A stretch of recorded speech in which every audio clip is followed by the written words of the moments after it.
Portrait à la bourse de Degas, analyse du tableau. Cette toile paraît à peine achevée. Le personnage qui se penche en avant au premier plan, dont on n'aperçoit que le dos, est tout juste esquissé, comme le montre la rapidité d'exécution des mains, dont Degas n'avait pas décidé si elles allaient ou non rester derrière son dos. Et du costume. Sans doute présenté à la 5e exposition impressionniste, 10 rue des Pyramides en avril-mai 1880, cette toile met en scène le banquier Ernest May, qui tient une note à la main. Cet amateur d'art avisé avait commencé à collectionner des toiles de Manet et de Degas. De plus, il possédait un magnifique ensemble des œuvres de jeunesse de Corot. Le banquier n'a que 34 ans lorsqu'il pose pour ce tableau. Pourtant, il en paraît au moins 10 de plus. Je vais le voir ces jours-ci, écrit Degas à son ami Braquemont. Il se marie, va prendre un petit hôtel, je crois, et arrange en galerie sa collection. Penché sur son épaule, un ami du banquier cherche à déchiffrer la note que lui tend un huissier impassible, sur laquelle figurent les cours de la bourse.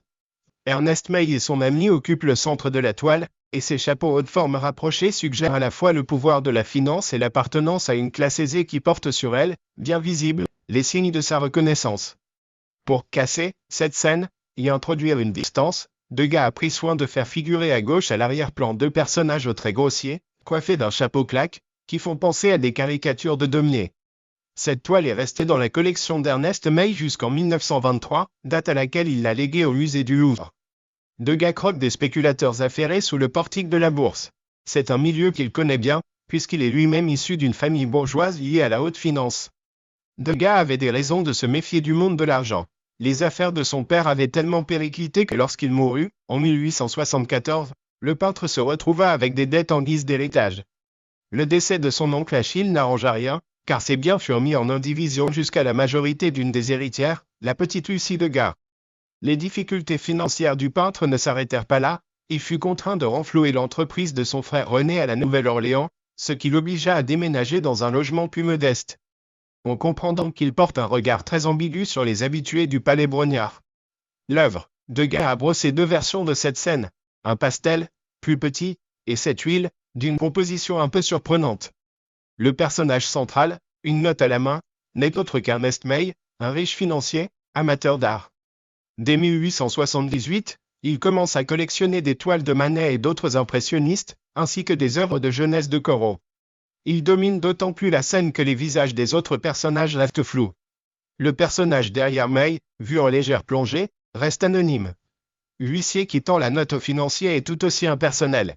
Au premier plan, on devine sur la droite le dos d'un personnage dont la tête déborde du cadre. Initialement, son bras était ramené derrière lui, mais, dans la version définitive, ce détail reste inachevé. À l'arrière-plan, les épaisses colonnes de pierre sous le portique de la bourse semblent symboliser la puissance du monde financier. Mais, sur la gauche, 2 figures aux traits légèrement grotesques traduisent les sentiments du peintre vis-à-vis des spéculateurs en tout genre. La critique. Cette œuvre figure au catalogue des expositions impressionnistes de 1879 et de 1880. Mais on ignore si elle a été réellement exposée lors de la première manifestation. Il était en effet rare qu'une même toile soit présentée à 2 expositions successives, alors qu'elle n'était même pas à vendre. Plus curieux encore, aucun critique ne semble y avoir fait allusion.